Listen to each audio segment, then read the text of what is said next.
Bonsoir et bienvenue dans cette nouvelle session d'information. Voilà ce que l'on peut retenir en ce mercredi 13 mai. Troisième édition des Trophées de la mobilité. La Casquille, la CCI des Yvelines et l'association d'entreprises Delta Ski sont lauréates dans la catégorie Réduire les nuisances de la circulation automobile.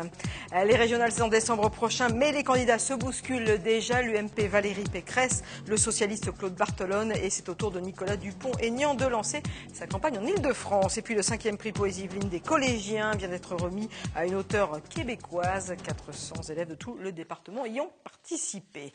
Et nous débutons donc cette édition avec un prix, celui des trophées de la mobilité remis hier conjointement à la Casquille, à la CCI des Yvelines et à l'association d'entreprises Delta Ski pour leur démarche d'élaboration et d'animation de PDE, entendez, plan de déplacement inter-entreprise. Aujourd'hui, 5 secteurs géographiques sont couverts par un PDE et 50 000 personnes, soit près de la moitié des salariés du territoire de Saint-Quentin, bénéficient de mesures d'amélioration de leur mobilité. Créés en 2013, ces trophées de la mobilité sont organisés par le STIF en partenariat avec la région Île-de-France. L'objectif est de valoriser les bonnes pratiques dans le domaine des transports et de la mobilité et bien sûr de mettre en avant les actions réalisées sur le territoire francilien.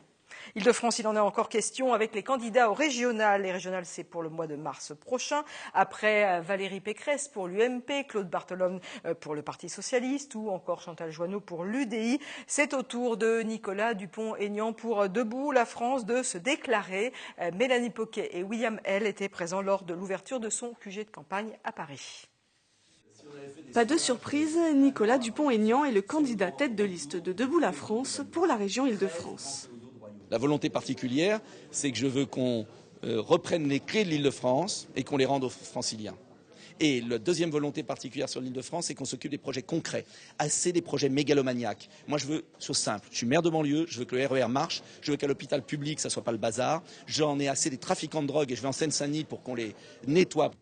Lors des régionales de 2010, la liste conduite par Nicolas Dupont-Aignan avait recueilli 4% des suffrages, loin du Parti socialiste sorti vainqueur et de l'UMP.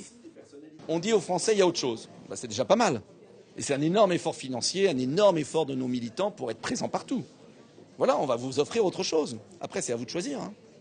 Le député maire de Hyères dans l'Essonne devrait présenter plusieurs Yvelinois sur sa liste. Et puis toujours en politique, Pierre Bédier, président du conseil départemental des Yvelines, a été désigné ce mercredi 1er des vice-présidents de l'Assemblée des départements de France. Aux côtés du nouveau président de l'ADF, Dominique Bussereau, Pierre Bédier compte, explique-t-il dans un communiqué de presse, poursuivre son combat pour défendre la place des départements en France. Allez, direction Trappes maintenant. Ce mercredi après-midi, on a couru pour la bonne cause. L'association Action contre la faim a organisé sa traditionnelle course contre la faim dans le monde. Les enfants étaient invités à venir effectuer quelques kilomètres pour récolter de l'argent au profit de projets humanitaires. Et puis aujourd'hui, ce sont plus de 200 jeunes qui ont fait le déplacement au stade Gilbert-Jansac de Trappes. Et nous allons écouter le référent de l'association, des propos recueillis par William L. Chaque année, il s'occupe d'un pays qui souffre de famine due aux guerres, due aux épidémies, due aux intempéries. Cette année, Action contre la faim s'occupe du pays, le Burkina Faso. Les jeunes, d'abord, récupèrent un prospect pour retrouver un parrain qui les sponsorisera par tour. Et à la fin, on multipliera le nombre de tours par la somme et on aura la somme totale récoltée par chaque enfant. L'année dernière, on a récolté à peu près plus de 400 €. Nous accueillons des enfants dans nos structures de 10 ans, maximum, voire on les met à 11 ans. Mais de là, avoir des 12-14 ans, venir de leur propre chef, quasiment se auto-sponsoriser pour être avec nous aujourd'hui, venir se dépenser 1 heure. C'est pas rien de venir 1 heure, c'est vraiment un don de soi, voilà. Voilà, on voit un référent motivé par cette course contre la faim. C'était donc cet après-midi à Trappes. On ouvre maintenant une page culture. Ce mercredi, remise du 5e prix Poésie Yvelines des collégiens au théâtre de Saint-Quentin en Yvelines. Une auteure québécoise a été récompensée. 450 collégiens ont participé. Tu es fait de cendres, de poussière. Où témoignera donc ton inconscience? Je suis née de larmes et de rêves. Des jolis mots lus par les membres du club Jeune Théâtre de Voisins-le-Bretonneux. Un texte signé d'une auteure Innu, peuple francophone du nord du Québec, Rita Mesto-Couchot, lauréate du 5e prix Poésie Yveline des collégiens.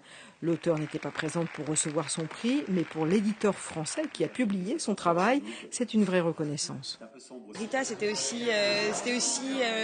appuyé en faveur des peuples en voie de disparition, donc les Inuits.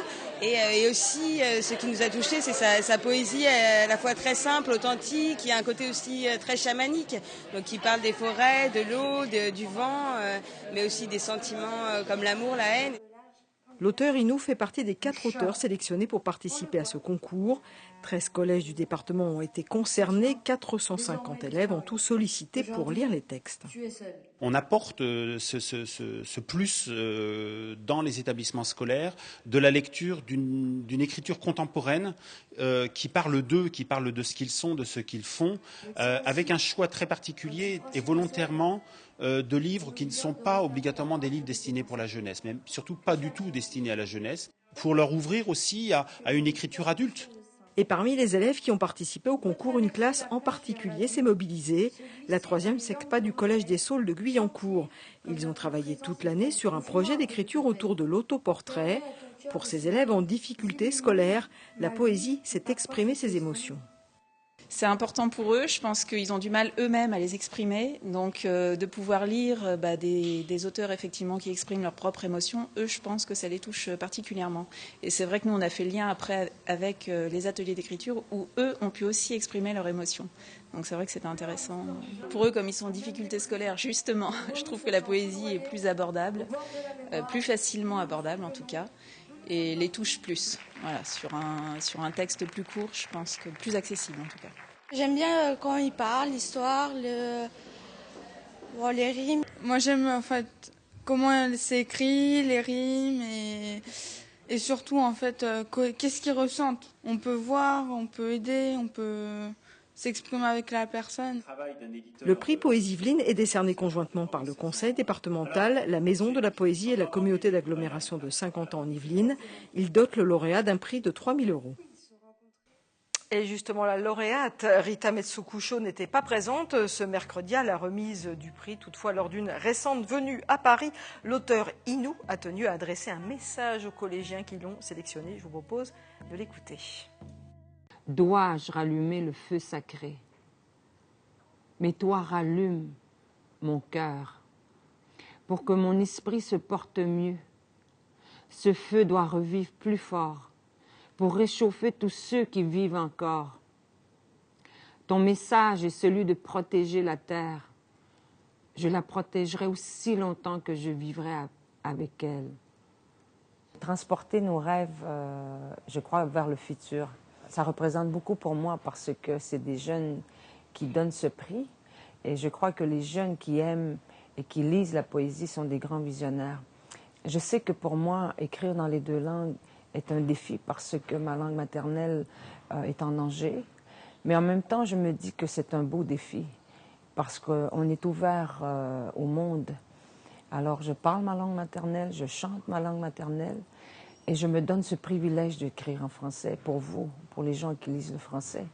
Parce que la poésie Innu est universelle, elle parle de la terre, de la mer, des rivières. Elle doit être transportée, elle doit voyager.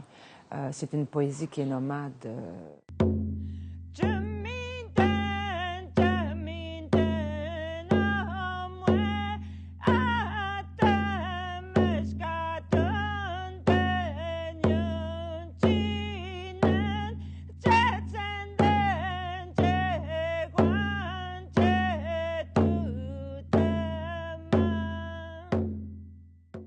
Voilà pour cet auteur Innu qui a donc reçu le prix Poésie Yveline de collégiens 2015. On va continuer à parler poésie. On n'a pas un auteur Innu en plateau avec nous. Bonsoir Sylvain Hiller. Bonsoir. Vous êtes attaché de conservation au musée de Port-Royal à Manille-et-Hameau. Vous êtes historien de formation et vous êtes, vous, lauréat d'un concours qui était réservé aux agents du ministère de la Culture. Et le 10 avril, vous avez reçu le premier prix Poésie 2015 de ce concours. D'abord, Sylvain Hiller, pourquoi vous avez souhaité participer à ce concours ? Vous êtes historien, attaché de conservation et un peu poète dans l'âme. Oui, apparemment, oui. C'est vrai que ça vient c'est un petit peu anecdotique comme démarrage, puisque c'est vrai que je suis historien de formation. J'ai même un doctorat à finir bientôt. J'ai cette chance extraordinaire de travailler dans ce musée national. Vous avez un peu délaissé votre thèse un instant. Voilà, forcément, le terrain fait que on doit aussi être dans la médiation, comme on dit, dans nos métiers. Mais c'est vrai que ça vient d'une réflexion en voyant, donc en tant qu'agent associé, puisque je suis aussi attaché à la communauté d'agglomération de Saint-Quentin, autour d'un projet centre de ressources. Et en voyant arriver cette offre de participation au concours de poésie sur le thème national de l'insurrection poétique, je me suis fait la réflexion, mais oui, Port-Royal est une forme historique d'insurrection poétique. En quoi justement ce haut lieu du jansénisme est une forme d'insurrection? Alors c'est vrai qu'on ne le sait pas souvent. Certains chercheurs l'ont montré, comme Tony Gerhardt, dans un livre qui s'appelle Le Chant de la Grâce, qui parle de la poésie à Port-Royal. Et c'est vrai que Port-Royal, les gens de Port-Royal versifiaient. Peut-être même Pascal aurait versifié à Port-Royal. En tout cas, Racine, c'est sûr. On a encore ses poèmes de jeunesse.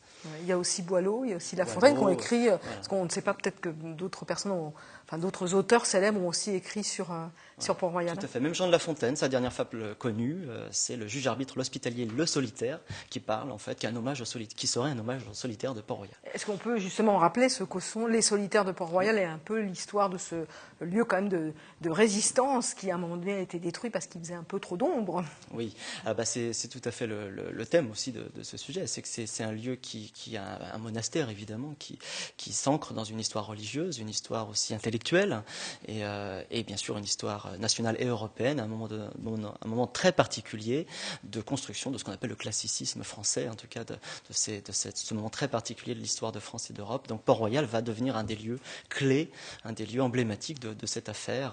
Certains auteurs ont des belles images aussi littéraires là-dessus, comme André Fréniaud qui dit des herbes folles de Port-Royal au tapis vert de Versailles, les deux versants d'un seul jardin français. Vous voyez cette circulation de cette histoire. Alors écrire sur Port-Royal, pour vous, ça a été évidemment une évidence. Vous avez écrit un poème de 2 pages et ça s'est fait en plus très rapidement. Vous avez l'inspiration tout de suite.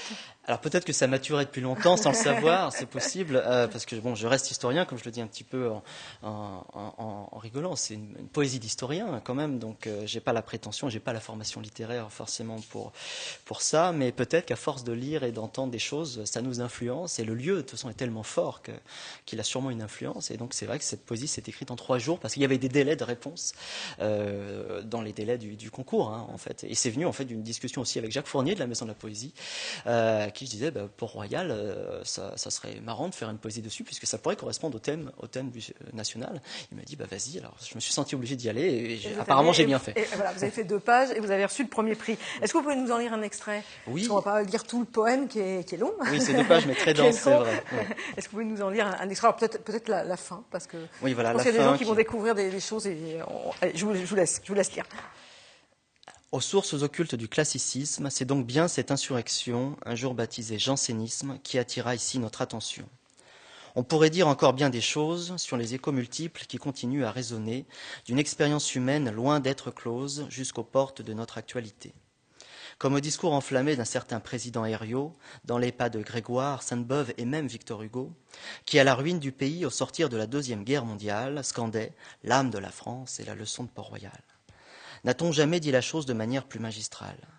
Mais à s'en étonner ainsi, n'a-t-on au final rien perdu du souffle visionnaire d'une curieuse martingale qui, du génie français, est mondialement connue, et répondant au nom de Paris de Pascal, là où réside encore peut-être la clé du mystère Port-Royal. Voilà, donc on est complètement dans l'insurrection politique, avec notamment les propos du président Henriot. C'est étonnant de retrouver Port-Royal cité par un président. C'est tout à fait aussi, je pense, cet étonnement-là en tant qu'historien, et heureusement l'histoire encore réserve de nombreuses surprises, et en particulier dans des lieux aussi riches et complexes que Port-Royal. Je pense cet étonnement-là aussi que indirectement j'ai voulu peut-être partager, parce que ce discours du président Herriot a été découvert il n'y a pas si longtemps. Il y a même des chercheurs de Sorbonne qui nous l'ont réclamé, puis au moment de constituer d'ailleurs ce centre de ressources au musée de Port-Royal, et dans notre acquisition on a découvert ce titre-là qui a été édité dans la revue Conférencia. Mais quand le président Herriot parle de leçon de Port-Royal, il parle de quoi alors? C'est quoi cette fameuse leçon de Port-Royal? Oui, Est-ce que vous avez été, vous, historien, chercher la raison? Alors c'est une évocation culturelle, littéraire et politique sûrement d'une certaine histoire qui veut que... Alors c'est la vision de ce qu'on appellerait la République des lettres sur Port-Royal. C'est-à-dire que c'est toute une tradition qui remonte à Racine, d'ailleurs Boileau et toutes ses personnalités, mais qu'on retrouve en écho de manière plus ou moins critique, de manière plus ou moins distanciée, même chez Voltaire. On a des poèmes de jeunesse de Voltaire qui réagit à la destruction de Port-Royal-les-Champs, jusqu'à Jean-Jacques Rousseau, Flaubert et compagnie. Donc il y a toute une espèce de sillage, vous voyez, littéraire qui traverse toute la littérature française, d'évocation sur Port-Royal jusqu'à Mauriac pour les plus récents et Peter Anker plus récemment, qui est encore passé au musée de Port-Royal il n'y a pas si longtemps, en tout cas, qui a été lu. Et donc voilà, on a toute cette tradition littéraire qui est autour de Port-Royal et un vecteur de réflexion en tout cas sur cette identité. Alors là, vous nous avez lu un extrait, et si on veut entendre le poème en entier, voilà, comme ça fait monter le suspense, il faut se rendre le 28 mai à 18h30 à la Maison de la Poésie, donc à Guyancourt. Il y aura une lecture de votre texte. La lecture du texte et des textes qui sont, la plupart en tout cas, mis en référence dans le poème pour justement donner cet écho de lecture et d'interprétation en réalité sur la mémoire du lieu. Alors on peut être historien et donc aimer la poésie, vous le prouvez. Vous êtes un lecteur de poésie depuis longtemps? Alors c'est vrai que j'avais dans ma prime jeunesse, je suis plus si jeune, j'avais beaucoup écrit de poésie, mais que j'ai mis de côté dans un classeur qui devait être... Vous allez les ressortir, je suis sûre, non? C'est possible, on me l'a suggéré, mais je suis pas sûr. Ça donne envie, hein, non? Peut-être, je vais voir. On m'a suggéré aussi de continuer, je vais voir si je peux, mais j'ai d'abord un doctorat à finir avant ça. Et c'est vrai que oui... Vous étiez à la fois, vous écriviez jeune de la poésie, mais vous en lisiez aussi? Oui. Je lisais beaucoup, comme beaucoup aussi à ces âges, de poésie, de littérature, de choses un peu historiques, philosophiques. C'est sûr que ça nourrit la réflexion et à un moment donné, ça prend forme et ça mûrit. Ça s'est venu comme ça. Oui, ça nourrit la réflexion. Et qu'est-ce qui vous touche particulièrement dans la poésie ? Alors c'est vrai que c'est cette capacité que j'ai redécouverte en réalité en écrivant ce poème, que certains comme Gaston Bachelard, des grands penseurs, avaient déjà soulevé depuis longtemps. Cette capacité assez extraordinaire qu'a la poésie, en très peu de mots, d'avoir cette capacité d'exprimer des choses et une compréhension en réalité. Moi-même, là, je ne pensais pas qu'en 2 pages, on était capable de dire autant de choses sur Port-Royal, et je l'ai redécouvert en le faisant. Vous l'avez fait lire à son directeur ?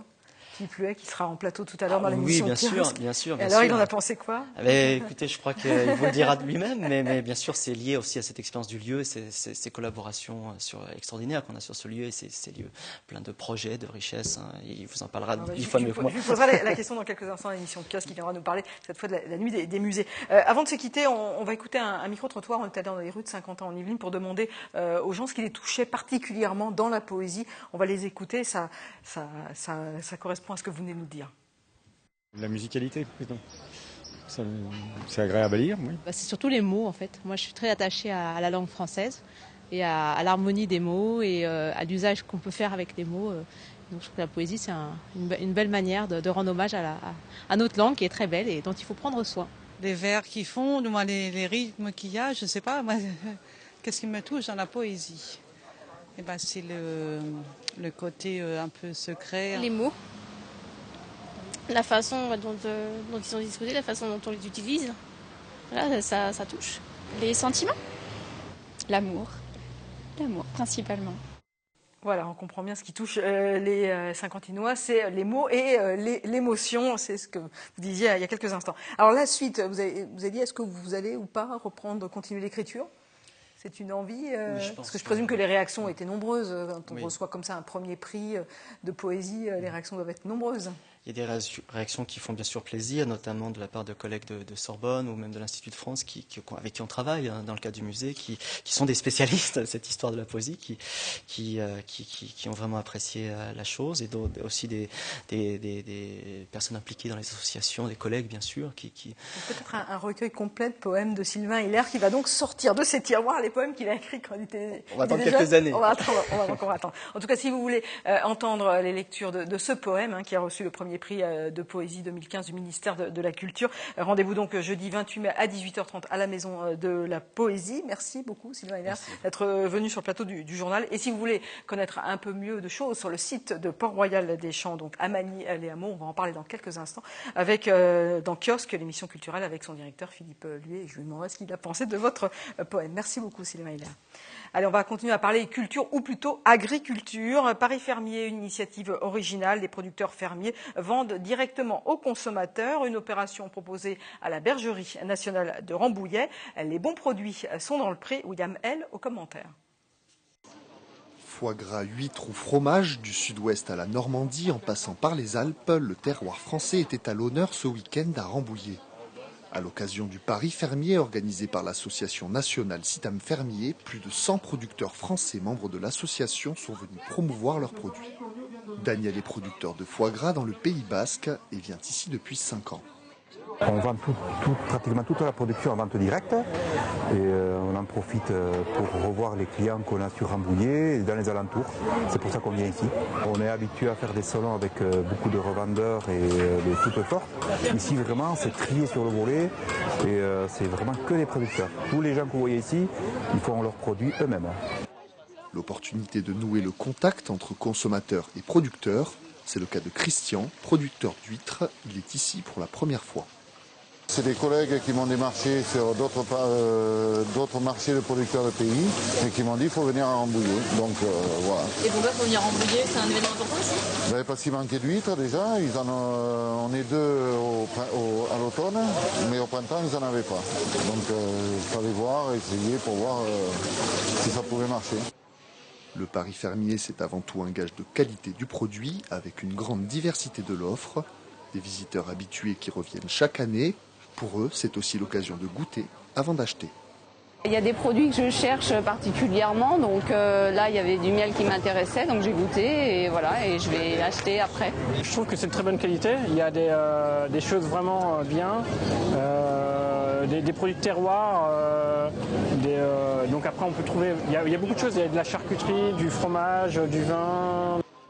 L'événement qui a lieu dans la Bergerie nationale de Rambouillet a attiré les familles. Des animaux étaient également là pour le bonheur des enfants. Au total, sur 3 jours, 13 000 visiteurs ont fait le déplacement. Prochain rendez-vous au même endroit au mois de novembre. Et je vous le disais, donc le bonheur est dans le pré. Allez, le festival Alternative à 50 ans Nivine arrive à grands pas. Ce sera les 6 et 7 juin prochains. Les bénévoles et organisateurs multiplient les actions pour faire connaître l'événement, mais aussi apprendre dès aujourd'hui à consommer et vivre autrement. Et vous allez le voir, certains ateliers sont plus surprenants que d'autres. Mélanie Poquet. Et si vous passiez aux toilettes sèches et les créiez vous-même? C'est ce que proposaient des membres d'Alternatiba ce week-end. Pour commencer, rassembler du matériel de récupération, un peu d'huile de coude et d'imagination. L'idée, c'est d'avoir un socle, des murs, un toit, construit avec tous nos matériels de récupération. Déjà, on n'utilise pas d'eau, donc déjà, effectivement, on préserve quand même les ressources en eau. Et en fait, si vous voulez, la matière organique créée est utilisable en fait dans l'agriculture. Et donc, on considère aussi que ça a un apport, c'est un juste retour en fait à la nature. Si c'est encore difficile d'en installer chez soi, les toilettes sèches se développent surtout en extérieur, notamment sur les festivals. Une chasse d'eau de toilette normale use jusqu'à 12 litres d'eau. Pour remplacer cette ressource, les toilettes sèches utilisent des copeaux de bois. J'essaie de mettre une petite pierre à l'édifice dans le sens où faut qu'on change un peu nos habitudes, les habitudes qu'on avait jusqu'à maintenant, et donc changer chacun petit à petit. Si vous aussi vous voulez mettre votre petite pierre à l'édifice, les organisateurs recherchent des bénévoles. Le festival Alternatiba se déroulera à la Verrière les 6 et 7 juin. Ce journal est maintenant terminé. Merci de l'avoir suivi en raison du jeudi de l'Ascension. Pas de journal demain. Rendez-vous de l'information vendredi à 18h. Tout de suite, vous avez rendez-vous avec le magazine Kiosque, magazine culturel. Nous parlerons de la 11e nuit européenne des musées. Je vous souhaite une excellente soirée.